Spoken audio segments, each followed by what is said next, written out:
Thank you, Dan. Good evening once again. The 150th year of the FA Cup begins its first round in the best traditions of the world's oldest competition. AFC Sudbury began their run in August and have already caused upsets in the qualifying rounds, and they have this dream tie against a Football League neighbour, a community club with so many volunteers making things work. They really deserve their night in the spotlight, and as it's the FA Cup, you never know what might happen, because Perry, we've spoken a lot about Sudbury. We should talk about Colchester. When it comes to Colchester, non-league, FA Cup, it can often get very messy. What is it, last 5 seasons have gone out in the first round? Oxford City, Marine last season at the same level as Sudbury. Yep, and I think when they've the last 6 games when they've been in League 2, they've gone out in the first round 6 times as well. So obviously there's a little bit of a mental block there, and they know that they're in a no-win situation here, because if they win, everybody goes great. You're 77 places in front of Sudbury in the football pyramid. You should do. If they get beat, then Hayden Mullins comes under pressure again. So this, I don't know about you, Nigel. I'm of a certain vintage where even the first one, when I was playing for Colchester United, the first round of the FA Cup was huge. You got different feeling during the week, different butterflies, and this both sets of players will be feeling exactly the same.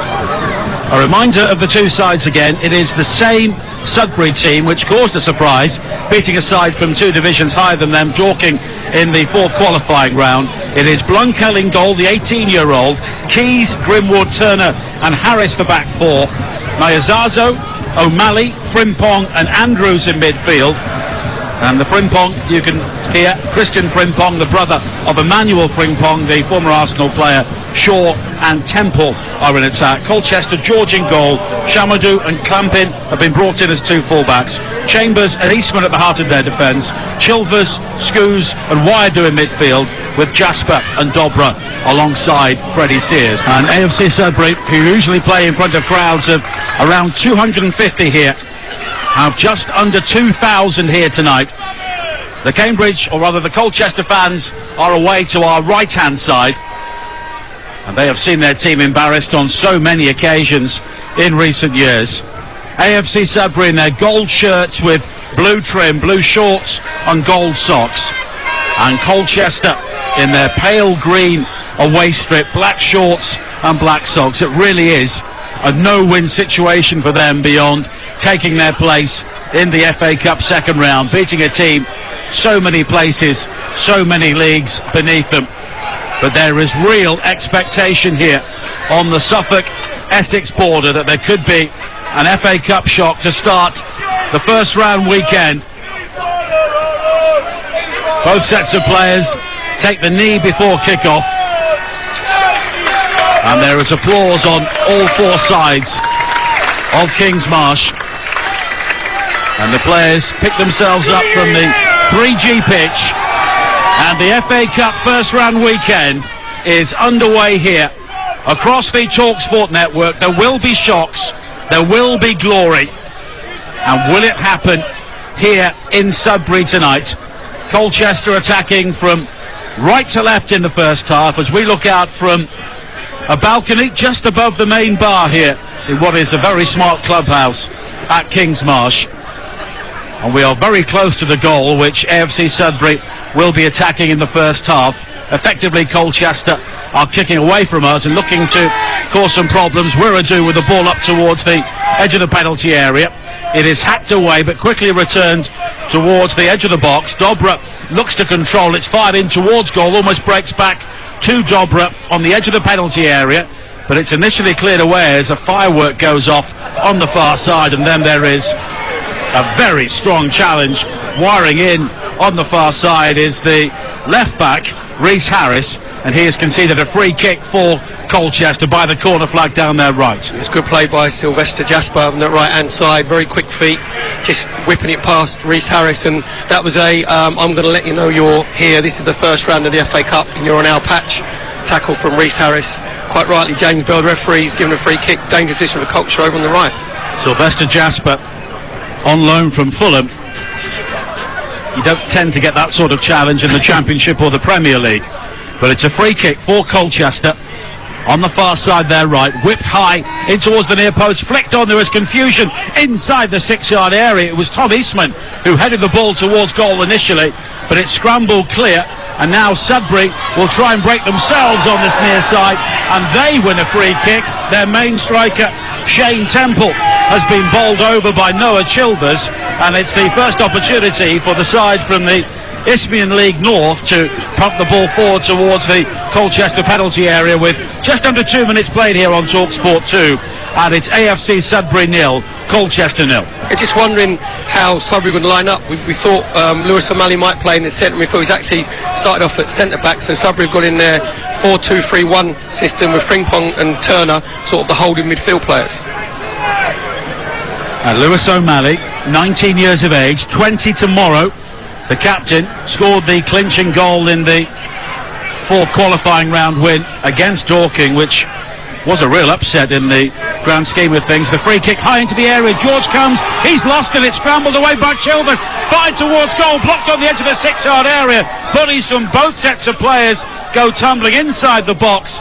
And it's Colchester who escape. And Shamal George who is a big goalkeeper. Looked very small there.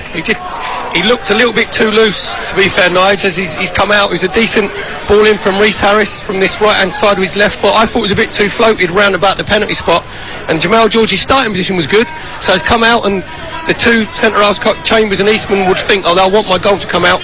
But he just looked like his arms were a bit too loose. And Sudbury got players around him, and it was like a bar of soap. And there was just that bit of hesitancy there, and in the end it was Tom Eastman who was able to hack the ball clear. So just a little bit of hope there from the Sudbury fans who are just in front of us, just below the clubhouse.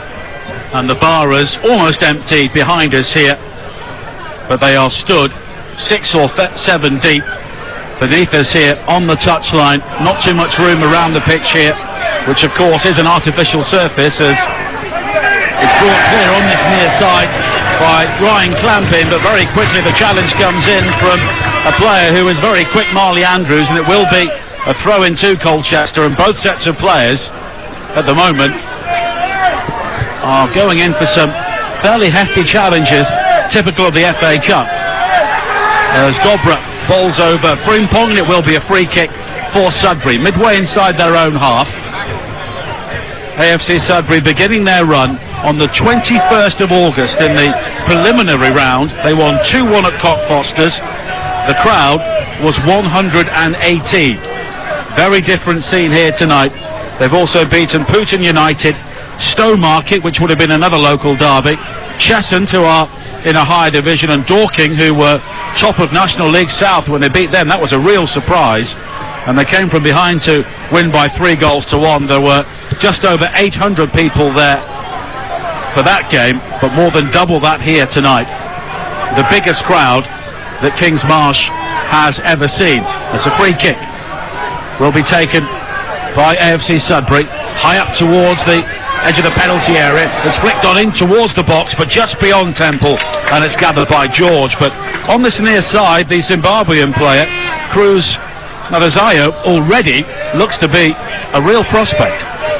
Very much so. This is he put in that hefty challenge earlier on Ryan Clampin.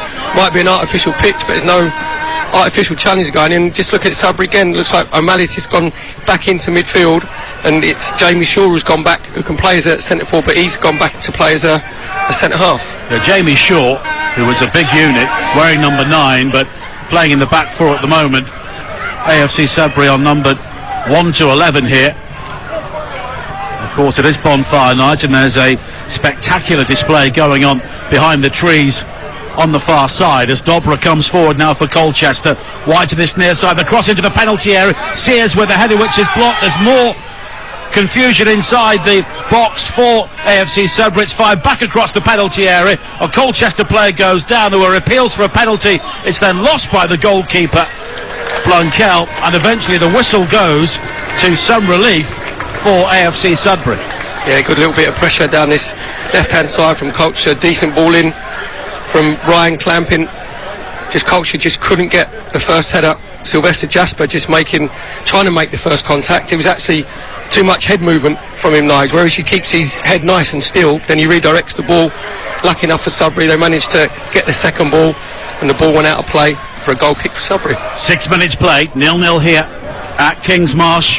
Tomorrow, Game Day Live with Adrian Durham will come live from Fratton Park. Portsmouth against Harrow will also have all the goals as they go in from up and down the leagues and the FA Cup first round. Kings Lynn against Walsall will be another one of our featured games, as the left back Ryan Clampin has a problem here for Colchester and may require some treatment. Elsewhere tomorrow on Game Day, the Manchester derby, United against City, live only on Talk Sport with Sam Matterface, Steve McLaren and Trevor Sinclair. Palace against Wolves will be the 3 o'clock game. That's also on Talk Sport due to the Autumn Internationals over on Talk Sport 2.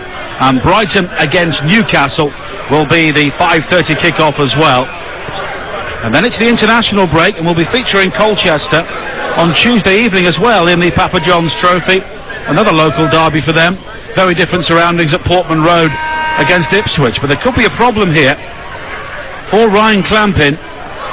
And he was the player brought into the side to replace Charlie Daniels. And I'm sure that Charlie Daniels would love to be involved in the FA Cup, not even in the squad, but there could be an early change here for Hayden Mullins. I think it was that heavy chat in front of us here, Nigel, wasn't it, from Nayad Zayo, where he sort of, I know we're not an artificial pitch, but he slid in, and it was a fair challenge, and on his follow-through he just caught Ryan Clampin.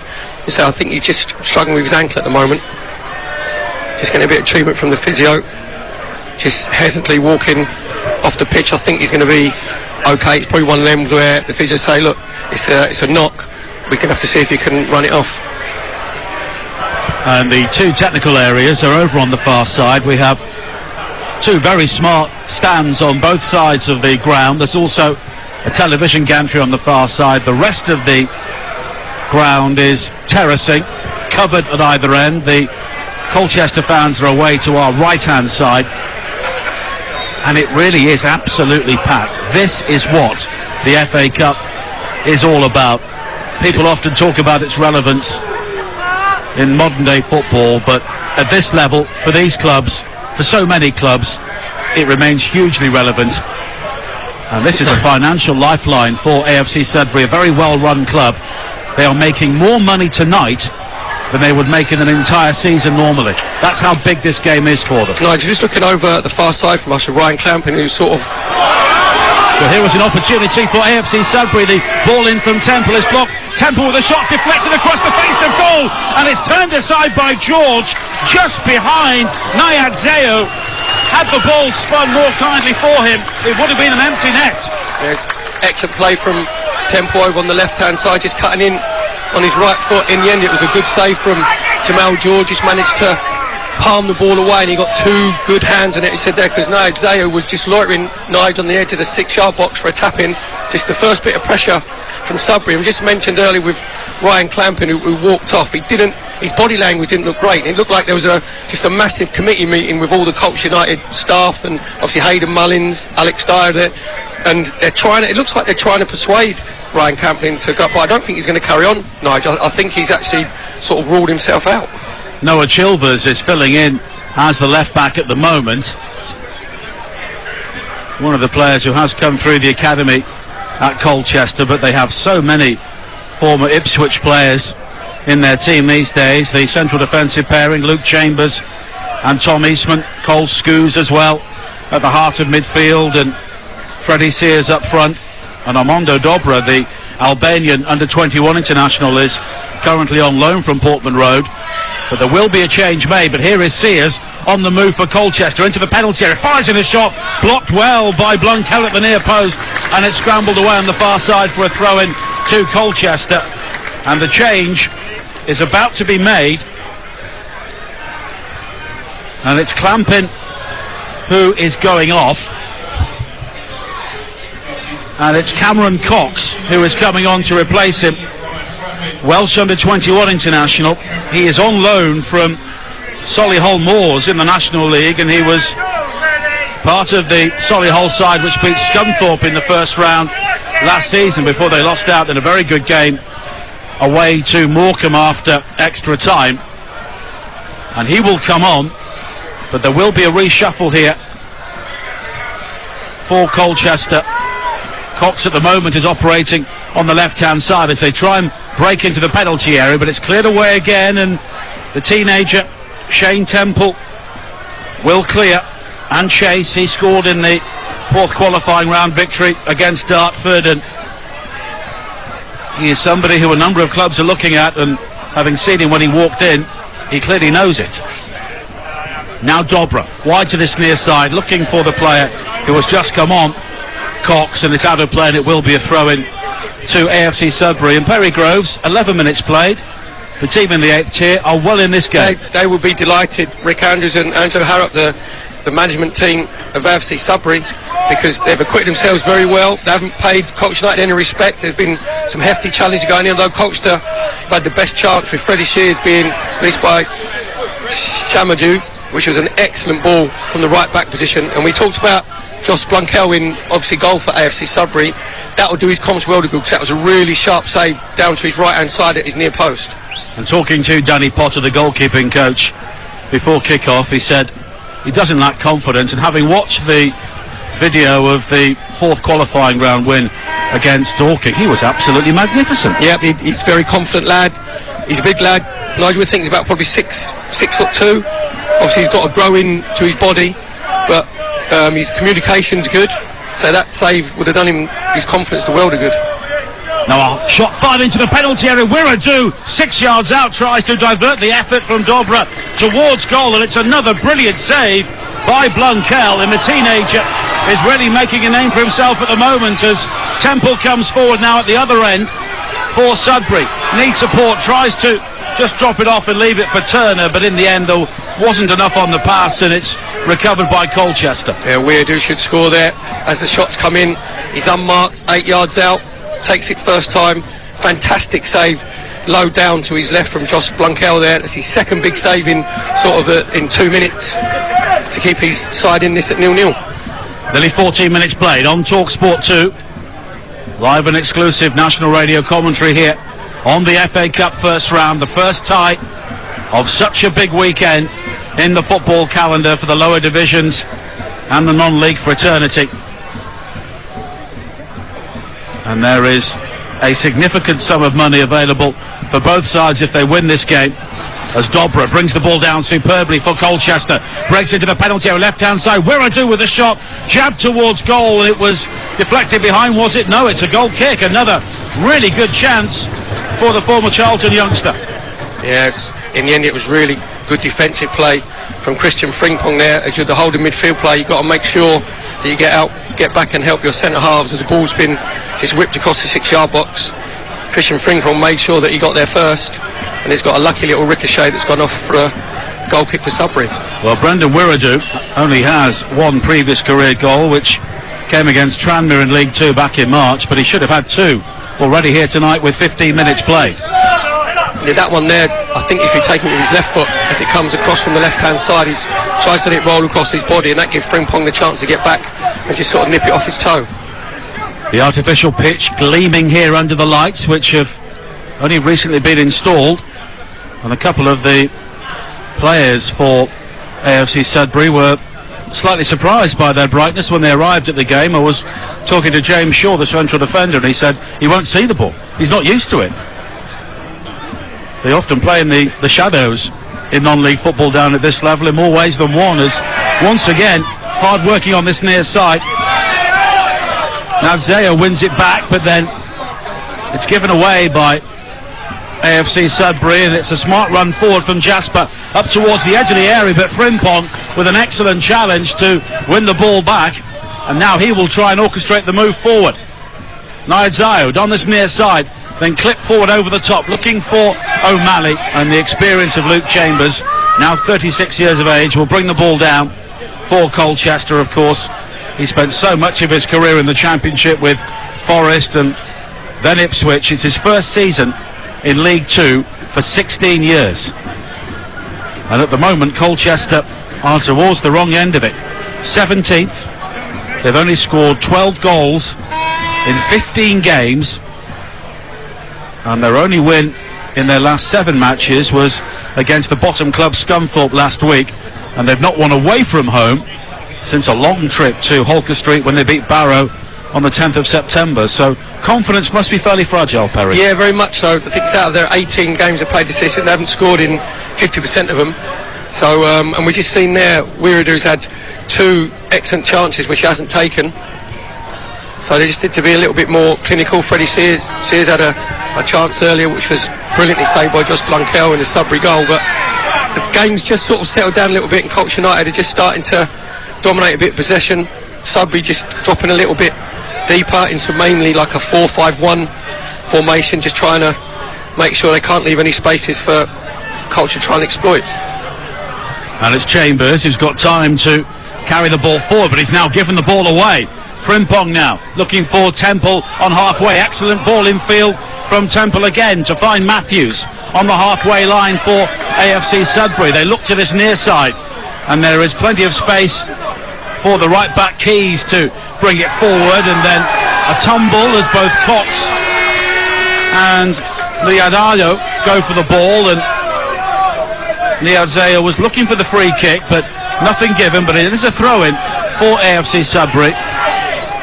Just in front of us here as we look out from the balcony bar at Kingsmarsh, and we've been given a fantastic welcome, all of us here, myself, Perry and Izzy, on TalkSport 2. People here cannot do enough to help you out, which is really great to see, and it's a club with a great reputation, and already we've seen why as Temple goes down, challenged by Scoos, and we could see from here, Perry, it wasn't a free kick. Yeah, he's just got to be a little bit stronger there. Earlier though, when it came into Temple, he's got good vision, he's playing up front, he's only just turned it inside first time into Marley Andrews, but Marley Andrews couldn't get the ball under control. Now Turner at the heart of the Sudbury midfield brings it forward. He's looking for more width on this near side, but Unyazea was rather narrow, and as a result he lost the ball, but it's quickly won back by the non-league team. Slipped into the penalty area by Keys, looking for Temple, but overhit and gathered by Shamal George. Nearly 19 minutes played here on TalkSport 2. AFC Sudbury of the Isthmian League North, the 8th tier of English football, drawing 0-0 with Colchester, currently in the lower reaches of League 2, and they are a side who have lost in the first round in 5 successive seasons. They've not enjoyed an FA Cup win, Colchester, since the 3rd round in 2016, when they beat Charlton by 2-1. And during that time they were beaten at home by Oxford City, who were in the National League South, the 6th tier, and even more embarrassingly at home to Marine on penalties last season. Marine at the same level as AFC Sudbury, as Colchester come forward on this near side with Cox. High cross to the far post, it's headed away. Chilvers will try and recover it now down the right hand side, turns in field, goes for goal, it's deflected, it's hooked away by Keys back into his own penalty area, and he was fortunate that Frimpong was there to blast the ball away, and it's headed out on the far side by Marley Andrews, and it will be a throw-in to Colchester. Yeah, Colch looking dangerous on the edge of the 18-yard box. Dobra getting himself in that sort of little number 10 position. Freddie Sears making good runs from the middle of the pitch diagonally out to the left-hand side. Cox there just should be whipping the ball along the 6-yard box, a little bit too much height on it. And George Keys at right back for Sudbury. He had the old heart in the mouth there. You said there, Nige, because he should be letting the ball run across his body and hooking it with his right foot and maybe putting out for a corner. He's hooked it back in to the danger of his left foot, and in the end Sudbury could clear the danger. And George Keys, one of a number of former Colchester players in this Sudbury team. He's a delivery driver for Sainsbury's by day, but we often talk about the occupations of non-league players, but they have earned the right as footballers to be here this evening. Yeah, and they've conducted themselves very well in this first 20 minutes. Dobra moving forward for Colchester again, back towards Scoos, another player with a vast amount of experience in the Championship. Now Chilvers wide to the far side, an awkward bouncing ball into the penalty area is hooked away by Grimwood at the near post for AFC Sudbury, but now Jasper again, his low cross towards the near post is blocked, and it will be a corner for Colchester with 21 minutes played, still goalless. Yeah, Jasper just trying to find himself a bit of space over the right hand side. To be fair to Reece Harris, it was decent defending, so it's a corner for Colchester from the right hand side.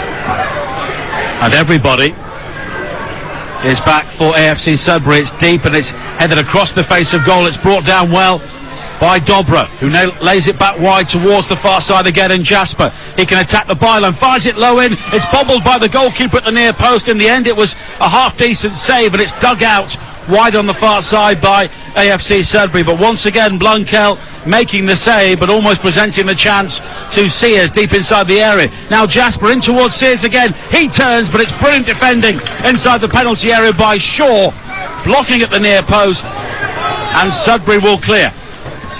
Yeah, it's that man Dobra again. His movement's very good. He's very lively in the final third, just trying to release Freddie Sears.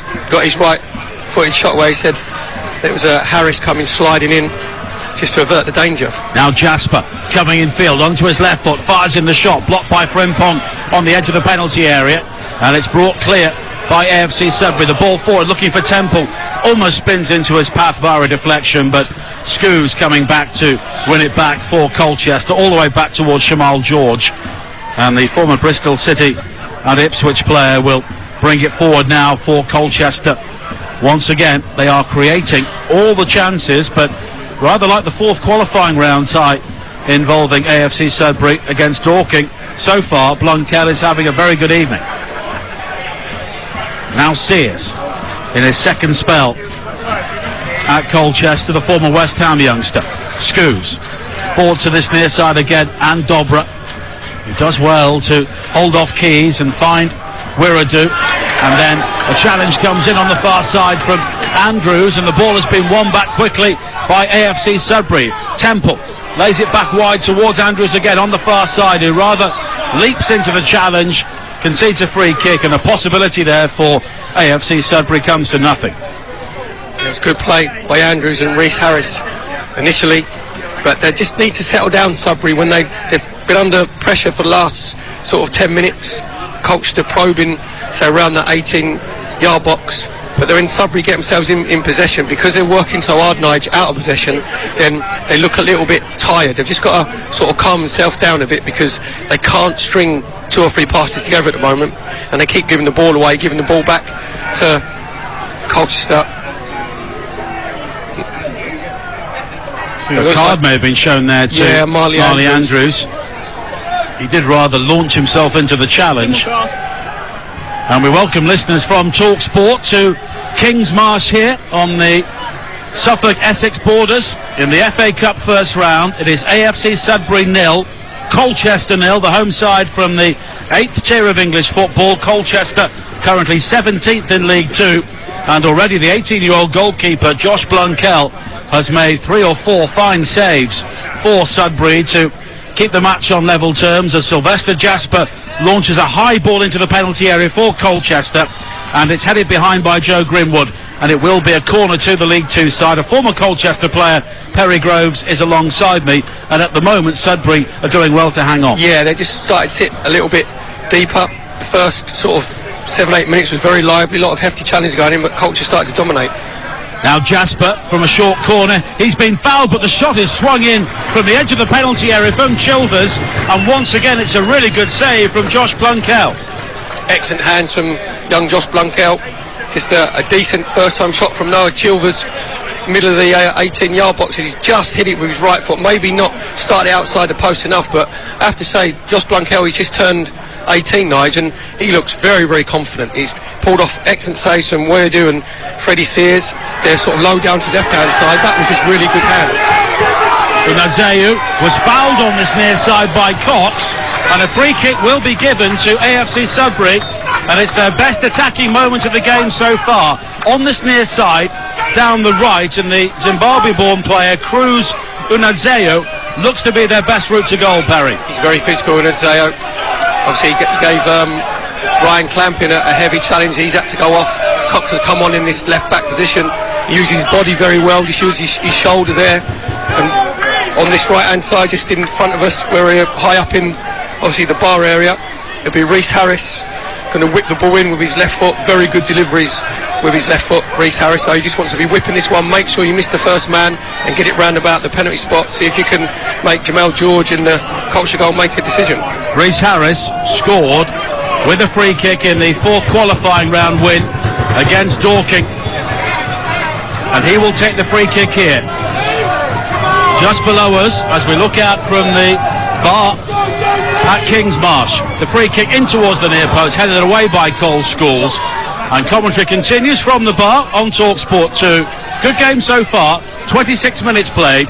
It is Sudbury 0, Colchester 0. Now Sears fighting Dobra inside the penalty area. His shot though is blocked. Superb defending once again. And it was the player who took the free kick, Harris, who got all the way back there. Now Jasper with a deep run into the penalty area. Sears with a shot, and it loops onto the top of the crossbar. Vara deflection, and somehow Sudbury escape again. Excellent counter-attacking play from Coach United Freddie Sears with a brilliant reverse pass from that right-hand channel into Sylvester Jasper, just skipping onto his right foot, and it looked like he was going to bury it low down to Josh Blunkell's left-hand side. And what a fantastic last-ditch tackle there from Reece Harris coming in from that left-back position. Corner kick taken by Jasper. High to the far post, Chambers rising, but the ball just skims off the top of his head, and it's kept in play by Chilvers. On this near side, right foot cross in towards the near post, hooked away by Harris up towards the halfway line. And here is the danger man, Unyadzeo, for Sudbury, but he just runs out of room, and Shamadou is able to lever him off with it. It will be a throw-in to Colchester on this near side, and it will be a concern for Hayden Mullins, Perry. All these chances, 0-0. 0-0, exactly. So that sort of epitomises Colchester United sort of season so far. It's good play there by Shamadou in the left-back position. At first he shouldn't let Unyadzeo get onto the ball because he's playing up front on his own, but then he just made sure he used his body strength. And now Wiradu shrugs off Frimpong, plays it wide to the far side, and Jasper once again, who will attack the penalty area. Now it's back in a high cross in from Cox, which is cleared away as far as Scoos. Turned wide towards the far side once again, and Shamadou. But the cross doesn't arrive this time, but Colchester maintain possession. Eastman, the central defender, given the room to head up towards the edge of the penalty area, and he's found Dobra. Dobra now wide towards Chilvers on the left. Low cross in, gathered at the near post by Blunkell. And we are nearly at the half hour here, and AFC Sudbury are absorbing so much pressure. They're doing so much chasing, but Colchester have not scored. It's just that final ball again from Colchester with Noah Chilvers. So on that left-hand side, Freddie Sears trying to get himself across the near post. Couldn't quite pick him out. And again, you have to say from Josh Blunkell, the young AFC Sudbury goalkeeper, his hand in there, Nigel, at near post was absolutely exemplary. Just nice soft hand, just gathered it into himself. He must give the AFC Sudbury back four a lot of confidence, because you know he's playing with a remarkable maturity for someone, a goalkeeper who's so young in a massive game like this. Well, talking to Danny Potter, his coach, before kick-off, he had no doubts, absolutely no doubts, and he said, look, Askew, who's on the bench tonight, was the FA Cup goalkeeper in the absence of Alfie Strong, who is cup-tied, who is the first-choice goalkeeper in the league. But he said, look, you know, if somebody's good enough, they're old enough. Nigel, the Goalkeepers Union ever have any doubts about each other? No. It's a bit of a close shop, to be fair, isn't it? But he's 100% right. You know, from what we've seen, his judgment is spot on. Now Turner inside the Colchester half for Sudbury. Good spell for them. O'Malley turning into Eastman, but it's quickly clipped over the top. Temple will be the target, and he tried to make a back there for Chambers, who's seen that over many years, and in the end he's not fooled and doesn't concede the free kick, and the Colchester captain has it back again. Now Eastman leaving it for Scoos. There is so much experience in this Colchester team, so many years in the FA Cup, and their manager Hayden Mullins lost with Pompey in the 2010 final. He was suspended for West Ham's final in 2006 against Liverpool, but he's another coach who chose to take the job after being part of the backroom team at Watford, and inevitably at Watford, of course, you always get spells as an interim manager a couple of times a season, but he's chosen to strike out on his own, and he's taken a tough job. Yeah, well, he came down as Steve Ball's number two, obviously when we're going through that COVID sort of period, and Colchester weren't going very well, and Hayden Mullins then took over to the end of that season with the help of Paul Tisdale. who was sort of the overseeing, the football operations and managing culture up, and he's got a chance to go on his own and be the boss. Hasn't started particularly well sort of this season, but even with tonight, what's happened is Cole Skews, who's playing sort of the deeper of the three midfield players, like Chilvers and Wadu are playing as like two number 8s. Now the Sudbury coaching staff got to make, because they've actually retreated, they've dropped a little bit deeper and letting Cole Skews just sort of dictate play. Now they have to make a decision whether they get Shane Temple to go and sit on him to stop him being like the orchestra, so the conductor of the orchestra. We had a shot there for Noah Chilvers, which went so high, it was above the netting behind the goal and into the trees outside the stadium. There is quite a lot of land around this actual pitch here at Kings Marsh. All the television trucks are behind the goal away to our right hand side. I'm not too sure what's behind the left, but whatever it is, the football is now nestling in it, as AFC Sudbury win a throw-in on this near side, and the number 9, Jamie Shaw, another former Colchester player, 33 years of age.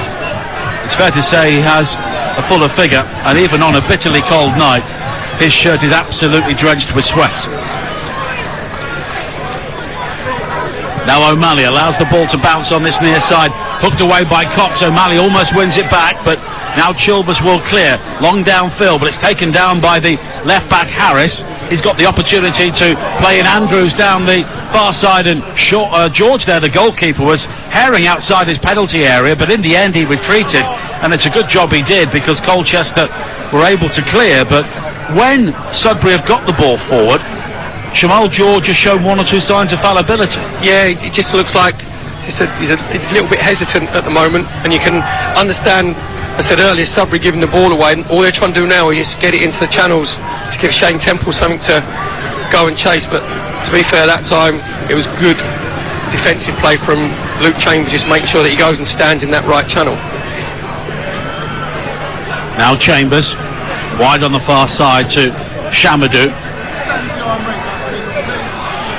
And in terms of defensive organisation, Sudbury have done okay so far, but Josh Blunkel, the goalkeeper, has done a really good job of keeping them on level terms. And with 34 minutes played here on TalkSport 2, it is absolutely crucial that they get to half-time, at least with scores level, to give themselves 15 minutes to regroup and talk to their joint managers, Rick Andrews and Angelo Harrop.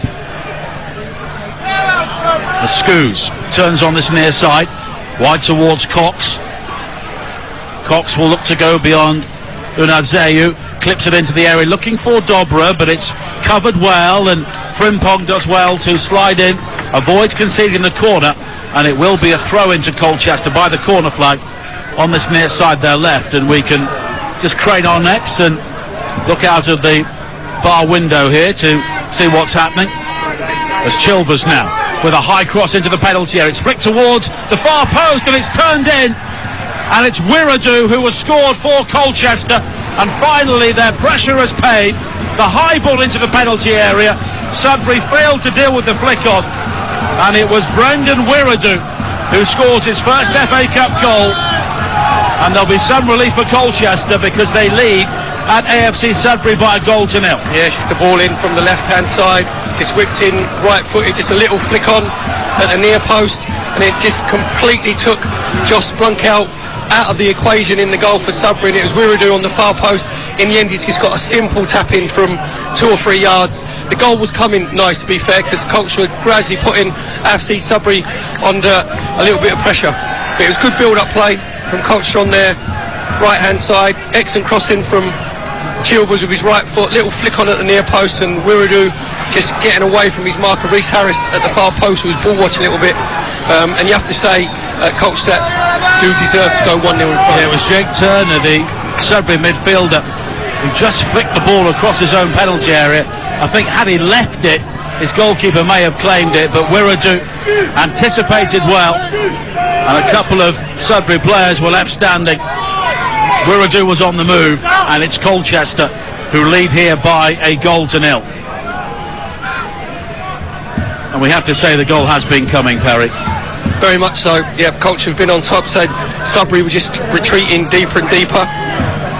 Colchester got themselves into a little bit of passing rhythm. Said Cole Scoos is the one who's orchestrating everything from that middle and midfield area, especially down this left-hand side. Since Cox has come on, he's been very good. Chilvers delivering balls into the box with his right foot. And so just really unfortunate for Josh Blunkell there, because if it hadn't got that little deflection, I think he'd have probably come and taken it quite comfortably. He gets a big deflection, and Wirraju just anticipates well at far post. Now Shamadou with the cross in from the right-hand side for AFC Sudbury, but it's overhit and it's cleared away by Unadzeo. But the main striker, or the lone striker, Shane Temple, really needs some help here for Sudbury. I would imagine even at this stage they will just try and sit in, stay in the game for as long as possible, and then see what happens. Yeah, in the previous round, guys were down 1-0 at half-time here, wasn't they, against Dartford. They managed to claw their way back into the game with a couple of set pieces. But it's a slightly different story and a slightly higher calibre of opposition here. But here is Shamadou once again for Colchester. Almost gives the ball away, but he's done well to find Jasper. And so much of the threat for Colchester has come down their right, although the goal was delivered from the left. Now Dobra on this near side. Another cross into the penalty area, headed away at the far post. Scoos, though, will quickly recover. He finds Jasper. Now Chilvers back towards Eastman. Colchester have so many players forward here. Eastman with a low ball towards the edge of the area. It's Sears who fires in the shot, and there is the second. Freddie Sears makes it 2-0. His first FA Cup goals for 7 years, and already Colchester may be planning for the second round now. 2 goals in 3 minutes. Freddie Sears showing his enduring quality. And it's AFC Sudbury 0, Colchester United 2. Yeah, just on first looks, Nigel, looked like it might have taken a little bounce over Josh Blunkell in AFC Sudbury's goal, but it was a really sharp turn from Freddie Sears, about 25 yards out, centre of the pitch, just got himself on the half turn, got it onto his right foot. Great little ball in from Tom Eastman, just fired it into Freddie Sears. It was an excellent strike. But just saying, I think that Josh Blunkell might be a little bit disappointed because it's just bounced in front of him and just gone over his outstretched right arm. So the young goalkeeper might be a little bit disappointed just as it's bobbled up over him. We said that the ball bounces differently on these artificial pitches. That's exactly what's happened there. The young goalkeeper has played really well. You'd have to say that would go down as a goalkeeping error. Onyadzeo with a break on this near side. And it's a throw-in one by AFC Sudbury. Turner delivers a high cross in, looking for Temple. Eastman at the near post glances the ball across the 6-yard area, but Colchester will be able to clear, leading here by 2 goals to 0.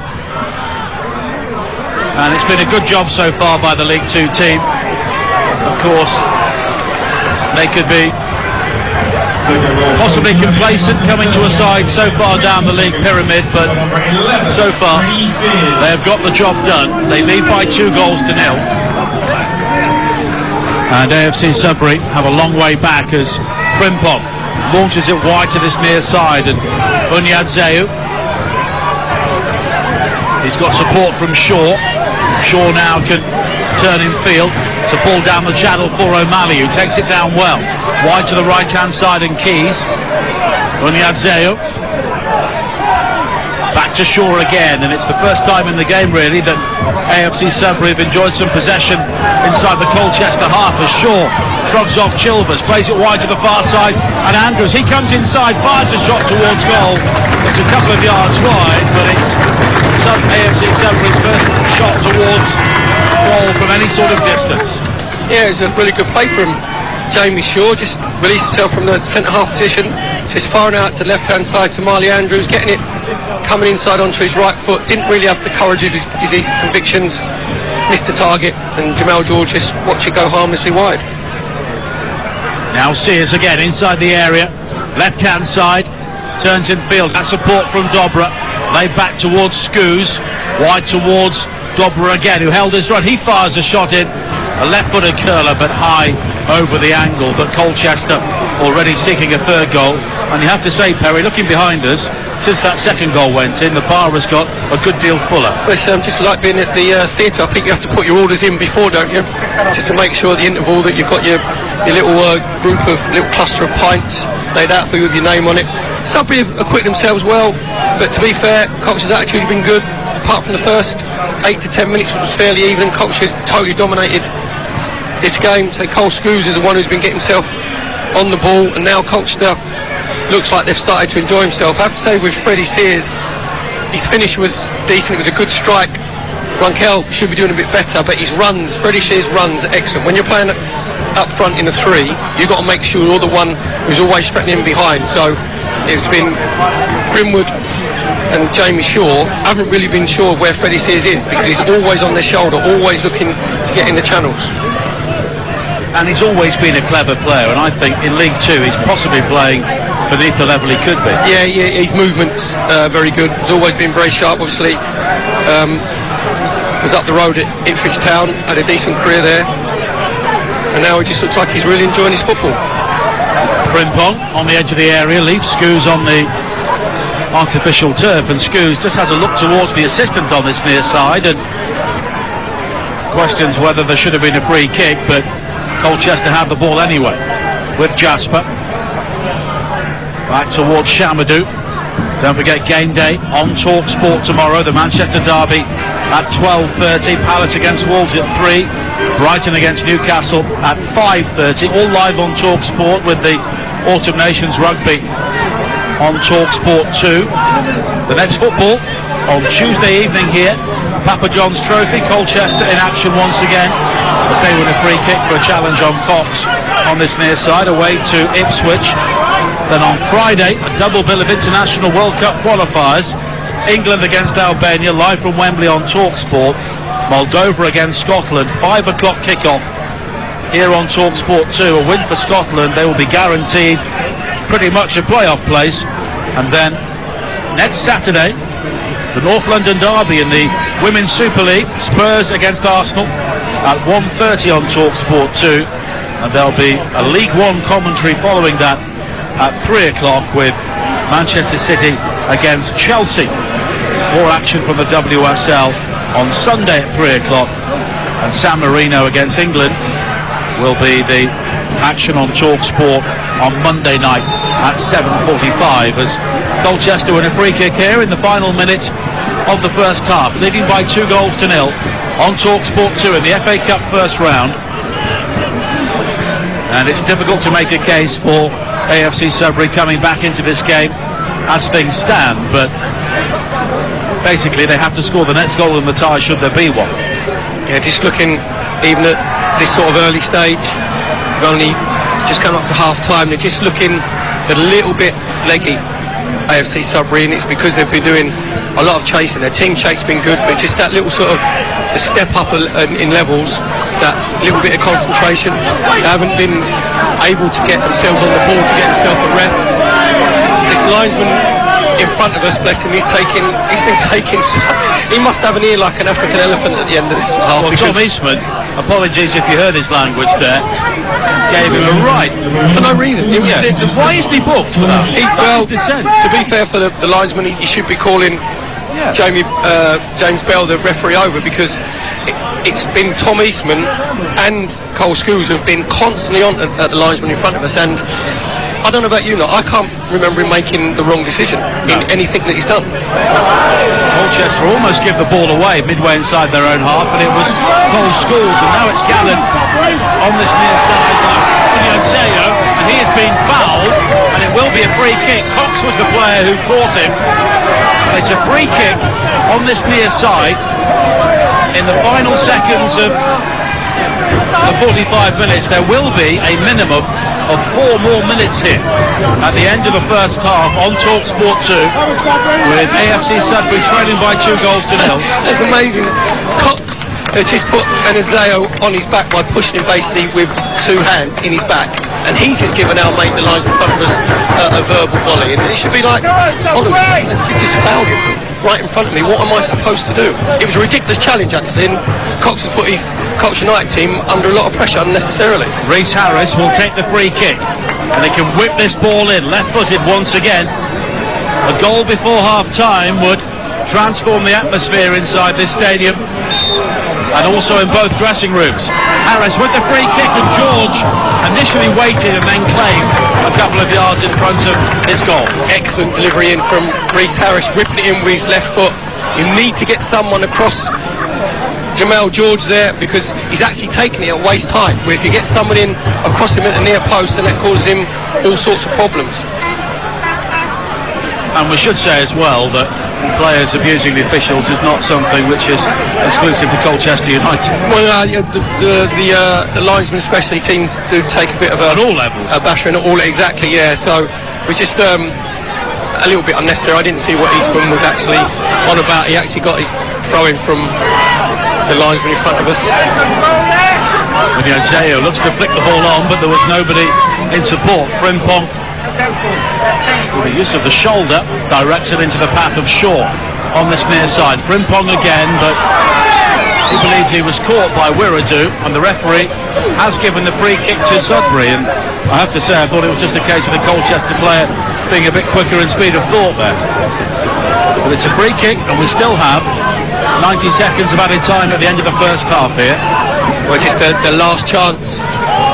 Two centre halves will come up, Grimwood and Jamie Shaw, so it'll just be like a Hail Mary, just to see if Sudbury can get themselves on the knockdowns. Free kick launched high towards the far post, and it's nodded down and then volleyed clear by Wiradou, high into the clear night sky here in Suffolk. Harris will leap on the far side with Jasper, then it's played down the line looking for Andrews, and Sarpong will bring it clear for Colchester. Early over the top, looking for Sears. The goalkeeper comes outside his penalty area, and Bunkell does well to hack the ball away on the far side, over the heads of the coaches inside the Sudbury technical area, and it will be a throw-in for Colchester. Excellent ball from Wiradou, very sort of Paul Pogba-esque, just lifting it over Sudbury's back four for Freddie Sears to try to latch onto. And to be fair to Josh Bunkell, in AFC Sudbury's goal, his starting position there was excellent. He made sure he became a sweeper keeper just to negate the danger. 5 seconds left of added time before half-time here at Kingsmarsh, with Colchester leading by 2-0.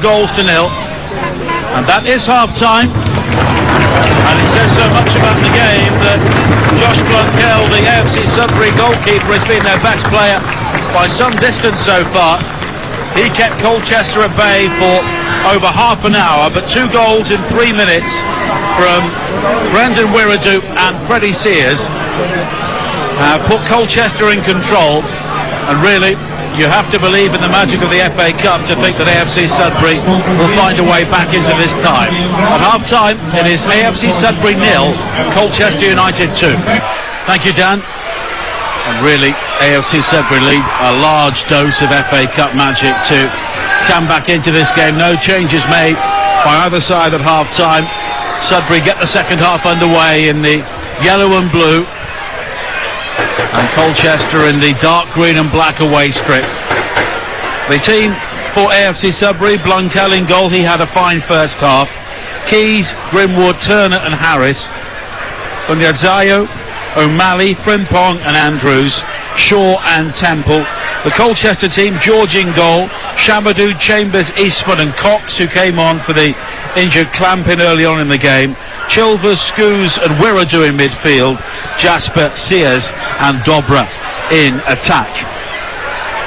And AFC Sudbury playing from right to left as we look out from the window of the bar here at Kingsmarsh, and they've conceded a free kick on the halfway line, and a few words were exchanged between Cole Scoos and the management team of AFC Sudbury, Rick Andrews and Angelo Harrop, as they made their way across the pitch for the second half. And there was a smile on the faces of everybody, but Hayden Mullins having words with the referee on the way off towards half time, and there was no real need for it, to be honest, because as Perry was saying, it's an FA Cup tie.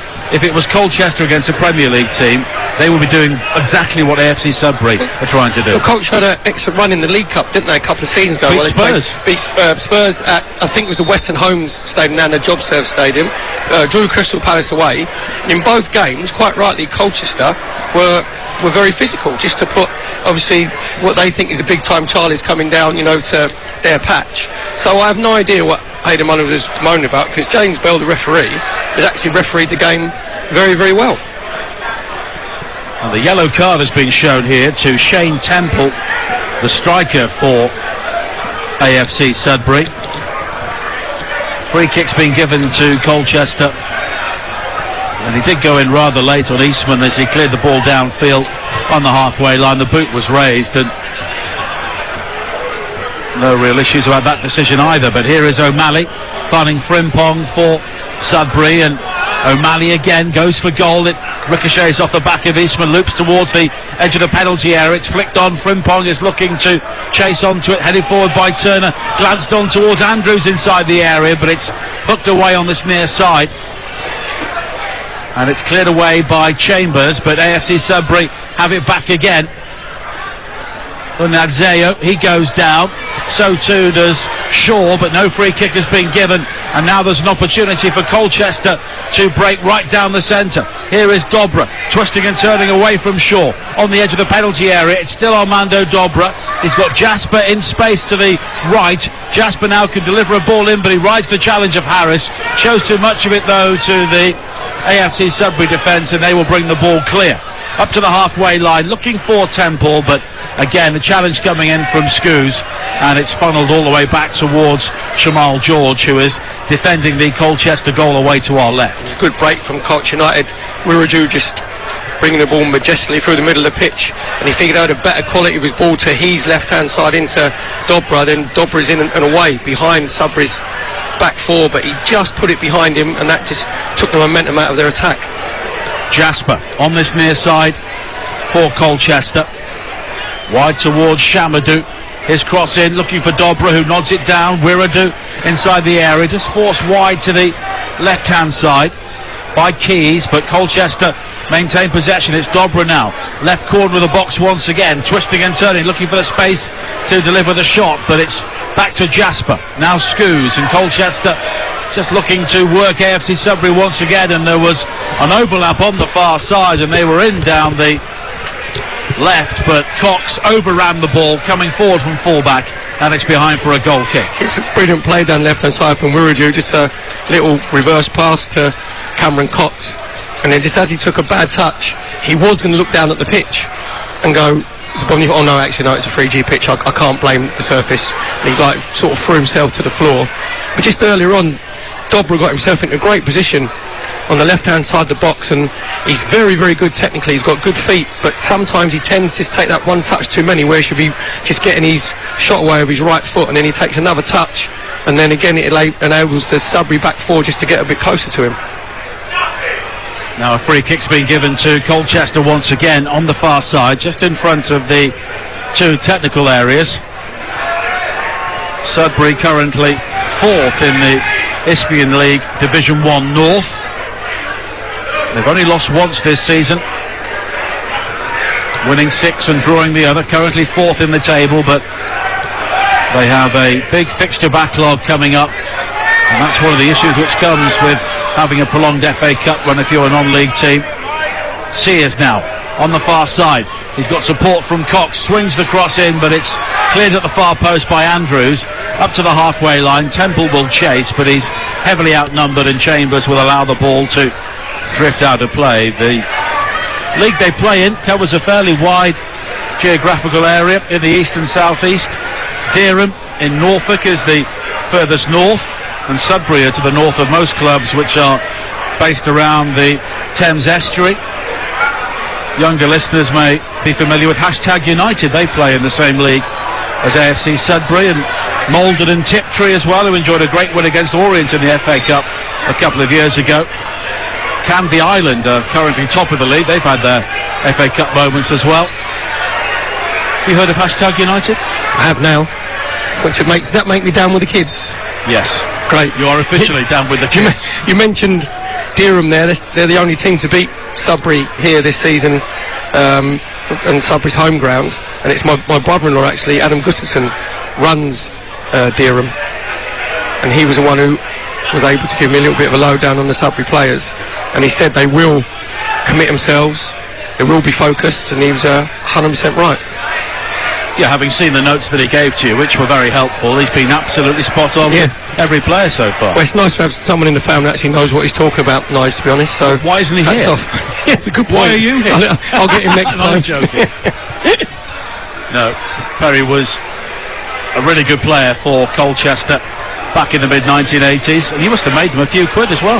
I used to come training at Sudbury because I grew up in Great Cornard, so I was training here as a 12 and 13-year-old at Friars Meadow. So obviously both clubs have got a warm place in my heart, and when the actual draw come out, I thought this would be very interesting. Now Wirradu looking for Sears inside the area, but it's cleared away by Grimwood. Good defending once again for AFC Sudbury, and it shows the changing generations in football. Very serious point, not trying to make you feel old, but it seems very unlikely now that Colchester would sell a player to Arsenal. Yeah, well, that's the thing that's happening in football as well, Nige, is if you look, I think what the trend now is that players from the top clubs' academies go to the lower leagues now to learn their trade. If you look at the England team now, all the way through, like from Harry Maguire, Harry Kane went out on loan, didn't he? Jordan Pickford we've got was at Darlington. Sylvester Jasper here tonight on loan from Fulham. Exactly, yeah. So that trend has sort of reversed, but there is still a pathway. I'm convinced there's a lot of talent down in the lower leagues. Change has been made here by AFC Sudbury. Jake Clousley is coming on to replace the striker Shane Temple. He was just having one or two problems, also picked up a yellow card as well. And Clousley back at this club after being re-signed from Brightlingsea Regent. Lays floors by day, but he's playing against Colchester United here live on TalkSport 2 in the FA Cup first round this evening. And there's a shirt pull on Jasper on this near side by Harris, and Jasper looks towards the referee, but nothing is given. First touch now for Clousley, and he brings it down neatly down the left-hand side. Now it's left for O'Malley, and handball there surely by Chilvers as he brought the ball down right in front of the referee, but nothing given against the Colchester midfielder. He's lost out on this near side, and Harris can bring it forward now for AFC Sudbury up towards the edge of the penalty area. O'Malley though just loses out in possession on the edge of the box, and that's been the difference at times. But now Keys has done well to win it back from Cox on the far side, but he just runs the ball out of play, and it's just that speed of thought, isn't it, at the key moment. Yeah, to be fair to Sudbury, they've started this second half really well, you know. Colchester have just sort of eased off a little bit. They probably think subconsciously the game is won. It was a fantastic first touch there from Jake Clousley as the ball dropped out of the air, and it was behind him, and as he turned round he took it down on his chest, and unfortunately Reece Harris ended up giving the ball away. But he knows obviously this game's on terrestrial TV. He'll be watching that one tonight waiting for when he comes on, just to have a look at his brilliant first touch. That'll be a gif on his Instagram without page. a shadow of a doubt. 55 minutes played here on TalkSport 2. Colchester leading by 2-0 away to AFC Sudbury in the FA Cup first round. And Game Day Live with Adrian Durham comes live from Fratton Park tomorrow. Portsmouth, one of the former winners in the first round. They're at home to Harrow tomorrow. Kings Lynn against Walsall is another tie. We will be featuring Kings Lynn in the National League in Norfolk, which I suppose is heading in the same direction if you're heading here from London.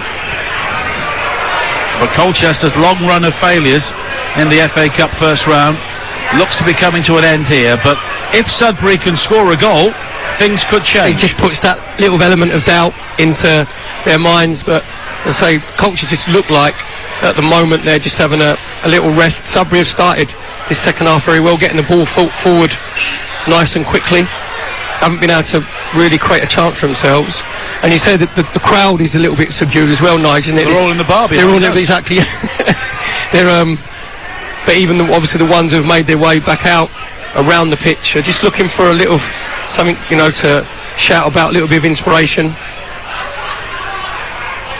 Possibly it will come now, as it's from the dangerous Unyadzeo on the far side. He plays it back in field, but Shaw will go all the way back to the goalkeeper Blunkel, who kept AFC Sudbury afloat in the first half with a number of fine saves before the goals from Wiradoo and Sears in quick succession.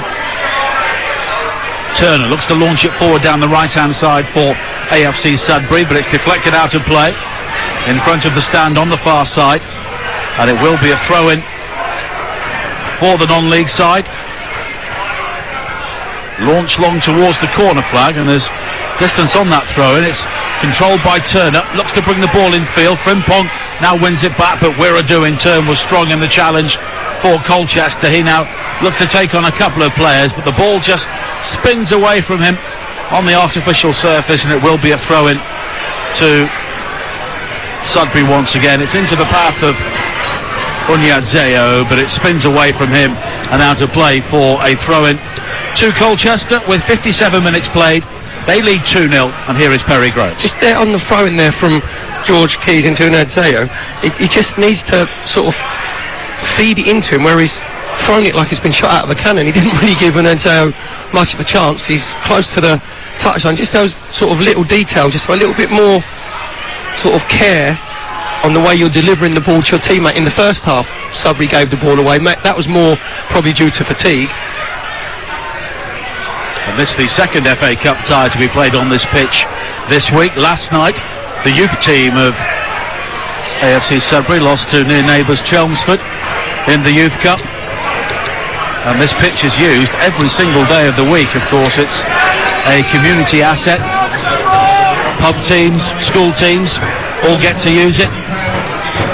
And it's been a very useful resource for this football club. And it will be relayed in a couple of years' time, and the money they make from this cup run, even if they lose this evening, will certainly help that.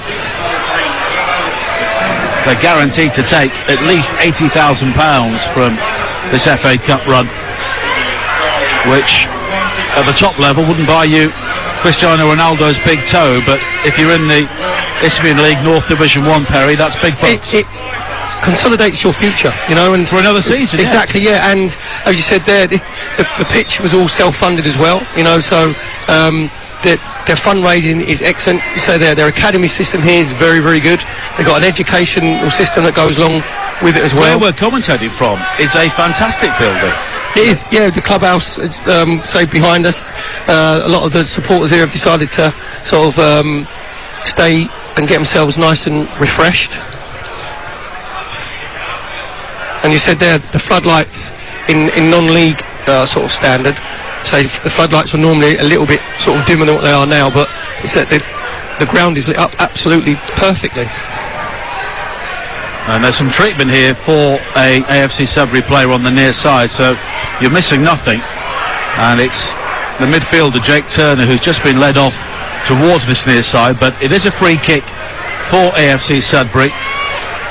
And it's the left-back Harris who will take it once again. Everybody back defending here for Colchester. Everybody bar Marley Andrews is forward attacking this free kick for AFC Sudbury. And they need a goal in this FA Cup tie just to give them some hope.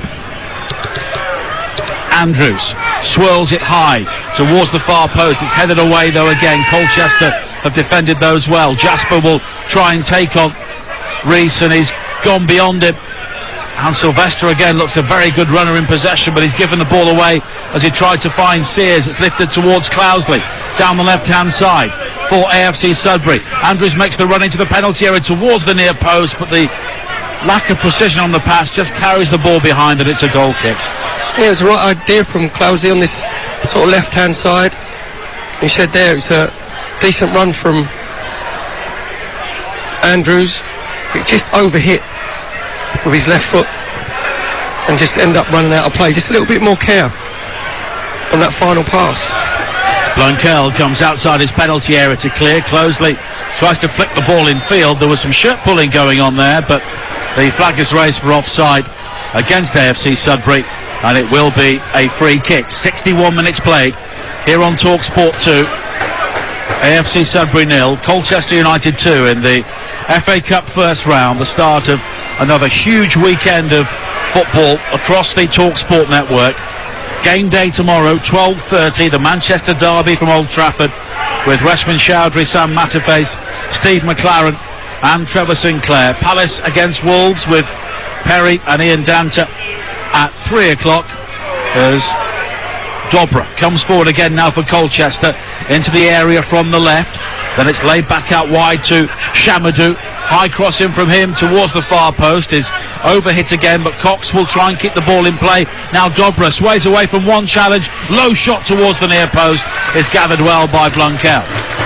It was better from Dobra there on that left-hand side of the 18-yard box, cutting on his right foot. But again, before that, it was a brilliant ball from Tom Eastman, just releasing Freddie Sears. And we're right in line with him here, Nige. Freddie Sears, he's actually movement and his runs are brilliant because he arcs his run, so he knows he's not going to be offside, gets himself into that left-hand channel. And Dobra gets himself into the box, and he took a touch too many again. He's got to make up his mind earlier.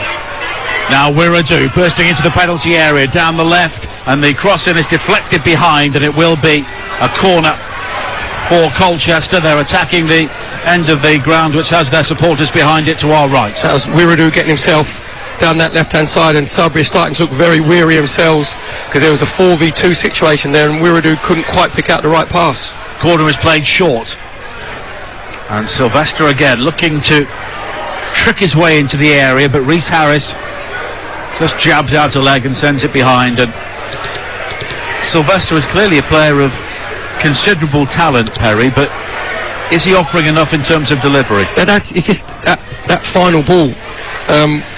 Sylvester Jasper gets himself into decent positions, and it's played back out towards Scoos from the corner here. The referee almost gets in the way, and now Dobra again scurries into the area, fires in a shot towards goal, but it's a couple of yards over the top. Yeah, didn't really trouble Josh Blunkel and the AFC Sudbury goal there. Just Dobra coming in onto his right foot. He should be starting it a lot further outside of Blunkel's left-hand post. Ends up just going over the crossbar.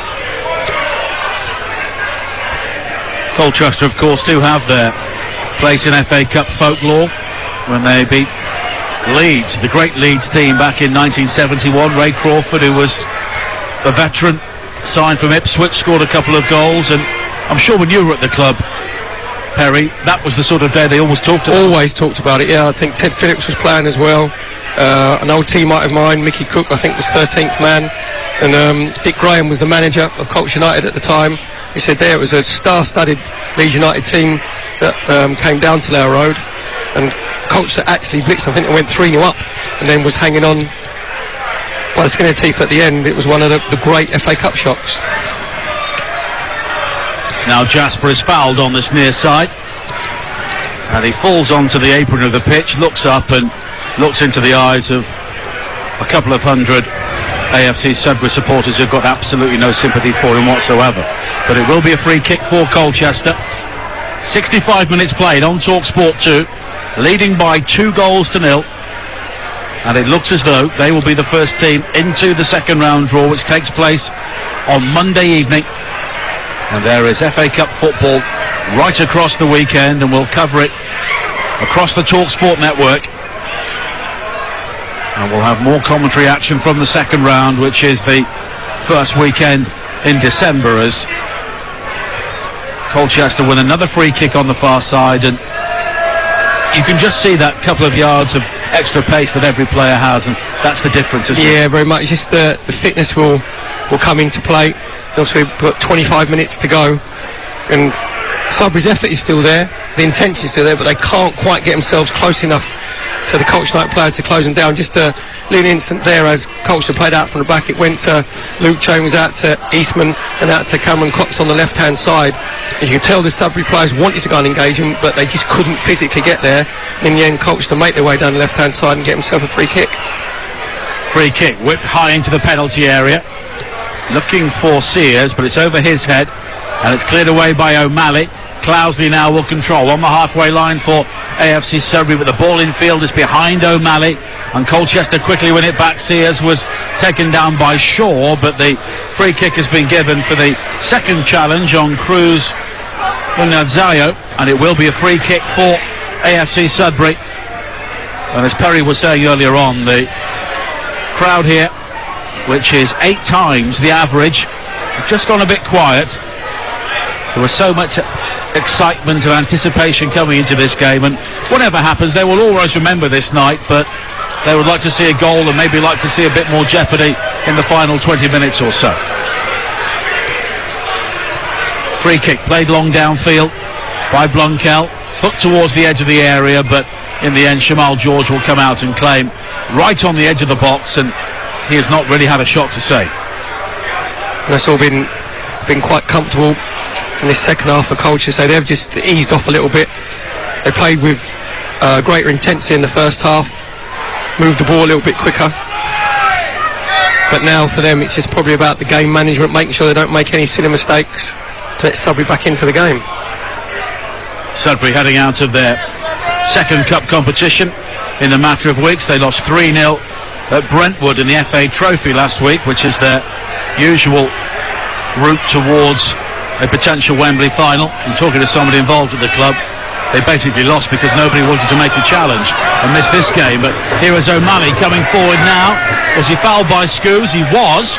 Challenged from behind, and it's a free kick for Sudbury, midway inside the Colchester half.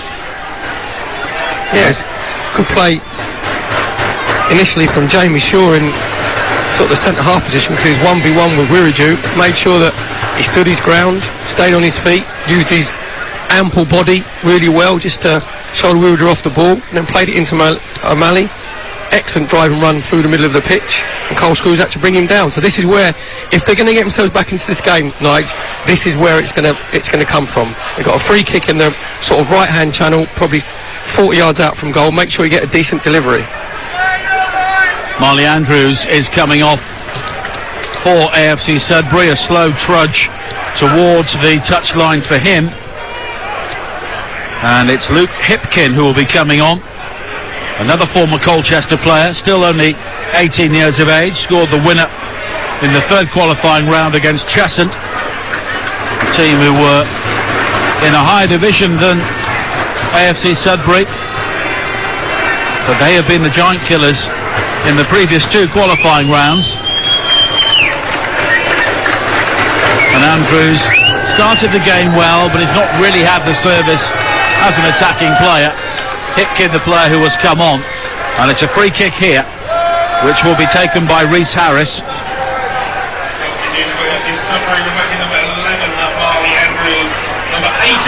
And the set piece looks to be the only way that AFC Sudbury will find a goal in this game.